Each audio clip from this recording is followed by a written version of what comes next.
ಇವತ್ ನಾವ ರೊಕ್ಕ ತೆಗಿಯಾಕ ಎ.ಟಿ.ಎಂ ಕ ಹೋಗಿದ್ವಿ ನೋಡ್ರಿ. ಜೈ ಶ್ರೀರಾಮ್ ರೀ ಎಲ್ಲರಿಗೂ ಮತ್ತೊಂದ್ ವಿಡಿಯೋಗೆ ಸ್ವಾಗತ ಅಂತ ಹೇಳ್ತಾ ಇವತ್ ನಾವ ಉಗಾರ್ಕ ಬಂದ್ಬಿಟ್ಟಿದ್ವಿ ನೋಡ್ರಿ. ಉಗಾರ್ಕ ಯಾಕಂತ ಹೇಳ್ತನ್ ಬರ್ರಿ. ಶ್ರೀಶೈಲ ಮಲ್ಲಿಕಾರ್ಜುನ ಪಾದಯಾತ್ರೆ ಹೋಗಾರದಾರ ನೋಡ್ರಿ. ಅದ್ರ ಸಲುವಾಗಿ ಟಿ ಶರ್ಟ್ ಮಾಡಿಸ್ಬೇಕಂತ ಉಗಾರ್ಕ ಬಂದ್ಬಿಟ್ಟಿದ್ವಿ ನೋಡ್ರಿ. ನಾವ್ರಿ ಟಿ ಶರ್ಟ್ ಚಾಯ್ಸ್ ಮಾಡಕತ್ತಂದ 4 ಮಂದಿ ಬಂದ್ಬಿಟ್ಟಿದ್ವಿ ನೋಡ್ರಿ. ಟಿ ಶರ್ಟ್ ದಾಗ 7-8 ನಮೂನಿ ಕ್ವಾಲಿಟಿ ಇದ್ದು ನೋಡ್ರಿ. ಅದ್ರಾಗ ನಾವೊಂದಂತ್ರು ಚಾಯ್ಸ್ ಮಾಡಿಬಿಟ್ಟಿ ನೋಡ್ರಿ. ನಮ್ಮಲ್ಲಿ ಶಿರಗೂರೂರಾಗ 2ನೇ ತಾರೀಕ ಪಾದಯಾತ್ರೆ ಹೋಗಾರದಾರತ್ತ ನೋಡ್ರಿ. ಯಾರೇ ಹೋಗಾರಿದ್ರಂದ್ರ ಈಗ ಜಲ್ದಿ ಹೇಳ್ರಿ. ಯಾಕಂದ್ರ ಟಿ ಶರ್ಟ್ ಆರ್ಡರ್ ಕೊಟ್ಟ ನಂತರ ಹೇಳ್ರಿ ಅಂದ್ರೆ ಏನ್ ಮಾಡಕ ಬರಂಗಿಲ್ಲ ನೋಡ್ರಿ. ಟಿ ಶರ್ಟ್ ಆರ್ಡರ್ ಕೊಟ್ಟ ನಂತರ ರಿಟರ್ನ್ ನಾವ್ ಮತ್ತ ಮನಿ ಕಡೆ ಬಂದ್ಬಿಟ್ಟಿ ನೋಡ್ರಿ. ಮತ್ರಿ ಸಾಯಂಕಾಲ ನಾವ್ ಸ್ವಲ್ಪ ಪರಮಾನಂದವಾಡಿಗೆ ಬಂದ್ಬಿಟ್ಟಿದ್ ನೋಡ್ರಿ. ಬಂದ ನಂತರ ಸ್ವಲ್ಪ ಕ್ಯಾಶ್ ಎಟ್ಟ ಬೇಕಾಗಿದ್ರಿ. ಅದ್ರ ಸಲುವಾಗಿ ಎ.ಟಿ.ಎಂ ಕ ಹೋಗಿದ್ವಿ ನೋಡ್ರಿ. ಹೋದ ನಂತರ ಸ್ವಲ್ಪ ಕ್ಯಾಶ್ ಎಟ್ಟ ತಕೊಂಡ ಬಿಟ್ಟಿ ನೋಡ್ರಿ.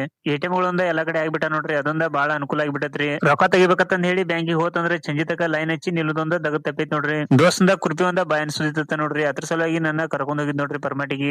ಬರುತ್ನಾಗ ಕುರ್ಪಿ ಒಂದ ಬಾಯನ್ ಸುಂದ ಮತ್ ರಿಟರ್ನ್ ಮನಿ ಕಡೆ ಬಂದ್ಬಿಟ್ಟಿ ನೋಡ್ರಿ. ಇದೈತ್ ನೋಡ್ರಿ ಇವತ್ತಿನ ಲಾಗ್. ಇಷ್ಟ ಆದ್ರ ಲೈಕ್ ಕಮೆಂಟ್ ಶೇರ್ ಮಾಡ್ರಿ ಮತ್ತ ಫಾಲೋ ಮಾಡೋದಂತ ಮರಿಬೇಡ್ರಿ.